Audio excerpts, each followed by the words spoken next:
దాంతో పాటు ఇక్కడికి వస్తుంటే మరి మిత్రులు మా రామన్న గారు గాని, అనిల్ గారు గాని, లక్ష్మక్క గాని, ఇంకా మిగతా మన గౌరవనీయులైన సహచరులు గాని 4-5 విషయాలు చెప్పినారు వాళ్ళు. ఒకటి, మీరందరూ ఇప్పుడే చెప్పిన మాట, మాయిశ్చర్ శాతం ఎక్కువ ఉంది అంటారు. ఎందుకైంది మాయిశ్చర్ శాతం ఎక్కువ? ఈ సంవత్సరం వర్షం ఎక్కువైంది. అంతేగా తెలివనోడు ఉన్నాడు. ఇక్కడ వర్షాలు ఎక్కువ ఉంటాయి. ఆదిలాబాద్ అంటేనే నల్లరేగడి నీళ్లు. మరి నల్లరేగడి నీళ్ళల్లో నీళ్లు కూడా ఎక్కువ గుంజుతుంది. దాంతో పాటు సహజంగానే ఇవాళ చలి ఎక్కువ ఉన్నది. మరి చలి ఎక్కువ ఉన్నప్పుడు చలికాలంలో మాయిశ్చర్ ఎక్కువ ఉండదా? గంతమందం కామన్ సెన్స్ కూడా లేదా? ఎంత అన్యాయం అంటే ఇవాళ ఇప్పుడే రామన్న గారు చెప్తున్నారు, మన ప్రభుత్వం ఉన్నప్పుడు ఇదే అధికారులు, ఇదే సిసిఐ, కానీ ఆ రోజు 20% ఉన్నా, 22% తేమ ఉన్నా ఆ రోజు కొనిపించింది కేసీఆర్ గారి ప్రభుత్వం. నడిపేటోనికి తెలివి ఉంటే, నడిపేటోనికి రైతు మీద ప్రేమ ఉంటే, నడిపేటోడు రైతు బిడ్డ అయితే బరాబర్ రైతులకు న్యాయం జరుగుతుంది. కానీ ఇవాళ ఎట్లున్నది పరిస్థితి ఒక్కసారి ఆలోచన చేయండి. ఒక దిక్కేమో మాయిశ్చర్ అని కట్టింగ్ పెట్టుడు, అట్లా రైతుల పుట్టగొట్టుడు. ఇంకో దిక్కు ఇంకా ఘోరం, ఇవాళ రైతులు చచ్చిపోతుంటే కూడా ఒకటే రోజు 2 పత్తి రైతులు ఆత్మహత్య చేసుకున్నారు. నిన్నగాక మొన్న ఒక రైతు ఇక్కడనే పక్కనే కుమ్మరి ప్రేమేందర్ అని రుయ్యాడి, ఆయన కూడా ఆత్మహత్య చేసుకున్నాడు. పట్టించుకున్నాడు లేడు, అడిగినోడు లేడు. అట్లాగే సంవత్సరంలో మనం ఉన్నప్పుడు, మన ప్రభుత్వం ఉన్నప్పుడు కొనుగోలు ఏ స్థాయిలో జరుగుతుండే, ఇవాళ ఏ స్థాయిలో ఉన్నదో ఆలోచన చేయండి. మొత్తం ఇప్పటి వరకు ఈ సంవత్సరం ఇప్పటికే 5 లక్షల క్వింటాలు కొనేది ఉండే, కానీ మొత్తం కలిపితే ఇప్పటిదాకా ఉన్నది 1,00,000 క్వింటాలు కూడా దాటలేదు. ఏమైతుంది మరి? ఎందుకైతుందంటే ఒకటే కారణం, అదో పనికిమాలిన యాప్ పెట్టినరు, రైతులకు వాడస్తలేదు, దాన్ని చేయస్తలేదు. దాంతో ఇక్కడికి వస్తే కూడా మరి వీళ్ళు ప్రైవేట్ వాళ్ళతో ఏమైనా కుమ్మక్కైనరో ఏందో తెలియదు, ప్రైవేట్ వాళ్ళతో ఏమైనా మాట్లాడుకున్నారేమో తెలియదు. కానీ సిగ్నల్స్ ఉన్నాయి, ఈ యాప్ వాడరాదు, పెద్ద మనుషులు, ఆగమాగం పరిస్థితి.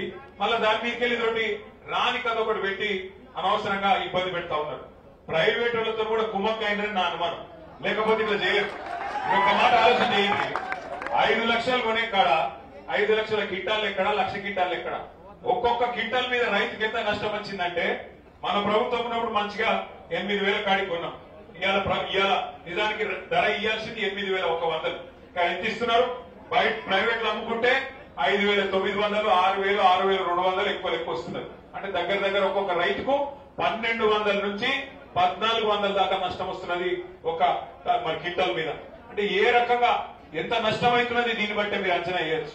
ఇంకొక దిక్కు ఇంకా విచిత్రమైన విషయం, కుటుంబ సభ్యులు ఉంటారు.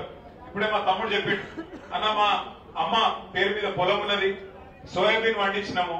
సోయాబీన్ వండియాలంటే మా అమ్మ ఇక్కడికి వచ్చి అమ్మాలంటే 55-60 ఏళ్ళున్న పెద్ద మనిషి, మరి ఆమెకు మోకాళ్ళు వస్తున్నాయి, ఆమె ఇక్కడికి రావాలి, ఫింగర్ ప్రింట్ వేయాలంటే ఇది ఎక్కడి కథ? నేను కొడుకును, వయసులో ఉన్నాను, మరి నేనేం పనికొస్తా, నేనేం చేస్తా అంటే నేనేమన్నా లంగనా, దొంగనా, స్మగ్లర్నా, నేనేం కొట్టబోతా? ఈ పాటి దానికి మేమేమైనా కోట్ల రూపాయలు సంపాదించుకుంటామా? మా అమ్మ వండించింది నేను వచ్చి మార్కెట్ లో అమ్ముతా అంటే వీళ్ళకేం వచ్చింది నేను అడిగాను. కరెక్టేనా? ఇది పద్ధతేనా? ఈ ఫింగర్ ప్రింట్ విధానం పెట్టి ఆఖరికి పెద్ద వయసులో ఉండే పెద్ద మనుషులను కూడా ఆగం చేసి ఇబ్బంది పెడుతున్నారు అనే మాట.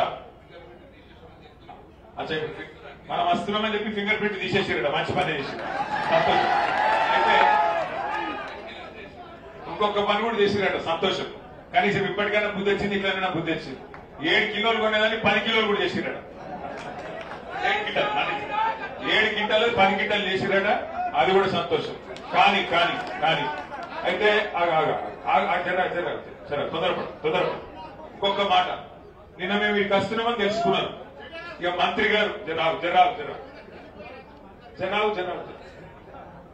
మేము ఇక్కడికి వస్తున్నామని తెలుసుకొని నిన్న కేబినెట్ మీటింగ్ ఉండే.